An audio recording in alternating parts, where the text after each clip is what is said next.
Bayangkan kamu pamit ke ibumu dengan senyum, berangkat kerja ke luar negeri demi keluarga, demi keluar dari kemiskinan. Tapi yang pulang, justru tubuhmu. Dalam peti kayu sederhana. Tanpa satu ginjal di tubuhmu. Rio Maulana, 29 tahun, hanya ingin hidup lebih baik. Tapi yang ia temukan di Kamboja bukan masa depan, melainkan neraka yang menelannya hidup-hidup.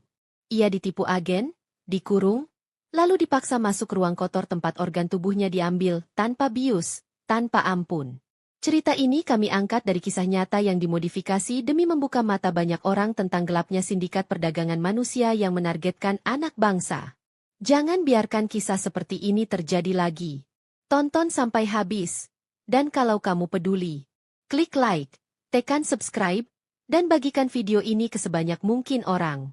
Satu klik dari kamu bisa jadi penyelamat nyawa berikutnya.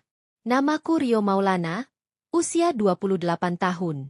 Hidup di sebuah desa nelayan di Indramayu, tempat angin laut terasa asin dan mimpi-mimpi sering karam sebelum sempat berlayar. Aku anak sulung dari 3 bersaudara. Ayah sudah meninggal saat aku SMA. Ibu berjualan ikan asin di pasar, dan aku kerja serabutan. Narik gerobak, bantu tambal jaring, ngojek kalau ada HP nyala. Tapi semua itu, gak cukup. Apalagi adikku yang paling kecil baru masuk SMP dan butuh sepatu baru. Tiap malam aku duduk di bel bambu depan rumah, lihat langit dan bertanya, sampai kapan begini terus? Sampai suatu hari, HP jadulku bunyi. Pesan dari Wahyu, teman lama di pabrik dulu. Bro, gue di Kamboja sekarang. Kerja gampang, duit gede. Lo minat? Aku tertarik. Tapi juga curiga. Kerja apaan? Ngurus akun game doang. Kantoran. Fase. Duit bisa 15 juta sebulan. Wahyu juga kasih kontak seseorang bernama Pak Darto, yang katanya agen terpercaya. Gue chat. Orangnya ramah. Jawab cepat. Semua terasa mudah. Tenang, Mas Rio. Kami legal. Semua sudah kerja di sana lancar. Dia kirim foto-foto anak muda Indonesia lagi senyum. Katanya alumni angkatan sebelumnya. Akhirnya, aku luluh. Demi keluarga. Demi keluar dari kemiskinan. Biaya berangkat? Gratis. Cuma bayar cicilan dari gaji pertama. Katanya, cuma formalitas. Waktu aku bilang ke ibu, dia langsung pucat. Kamu yakin, Rio? Itu jauh. Ibu gak enak perasaan. Aku peluk bahunya. Tenang Bu, Rio pulang bawa motor baru buat ibu nanti. Beberapa minggu kemudian, aku berangkat. Di bus menuju bandara, aku bawa 1 ransel isi baju, 1 dompet isi KTP dan SIM, dan 1 harapan besar, pulang dengan bangga. Tapi aku tidak tahu bahwa langkahku malam itu bukan langkah menuju hidup baru, melainkan langkah menuju tempat paling gelap yang pernah kudatangi. Pesawat mendarat di Phnom Penh malam hari. Begitu keluar dari bandara, bukan mobil kantor atau staf perusahaan yang menjemputku, tapi 2 pria asing bertubuh besar, berkemeja gelap, ekspresi datar, dan tak bicara sepatah kata pun. Salah satu dari mereka hanya mengangkat kertas bertuliskan namaku, Rio Maulana. Aku mendekat, mencoba tersenyum. Saya, Mas.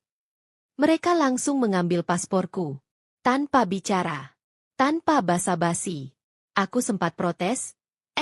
Tunggu, itu penting.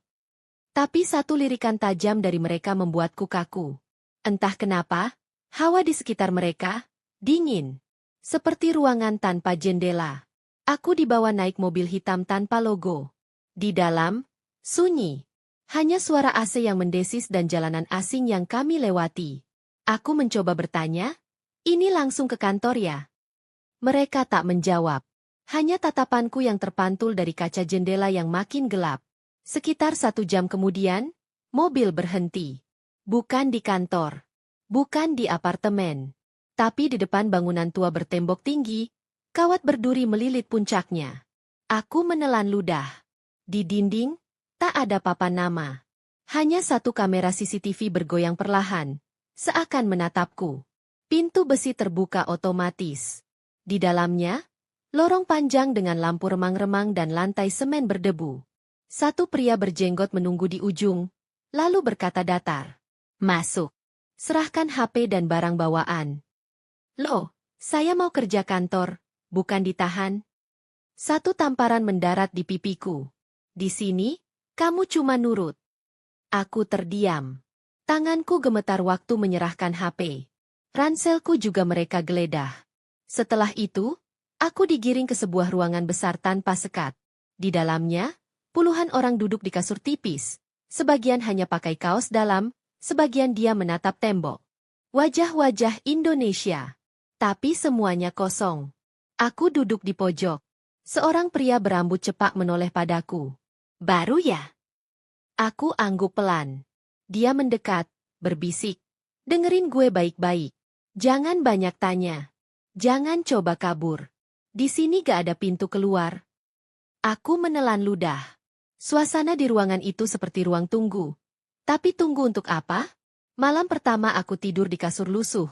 Tanpa selimut. Lampu menyala terus. Bau keringat dan debu menusuk hidung. Tapi yang paling mengganggu adalah suara-suara dari balik dinding belakang. Suara jeritan, tangisan, dan suara logam yang seperti diseret di lantai. Aku mulai merasa, tempat ini bukan tempat kerja. Ini tempat menunggu giliran mati. Hari-hariku di bangunan itu berjalan tanpa arti. Tidak ada jadwal kerja. Tidak ada pelatihan. Tidak ada aktivitas.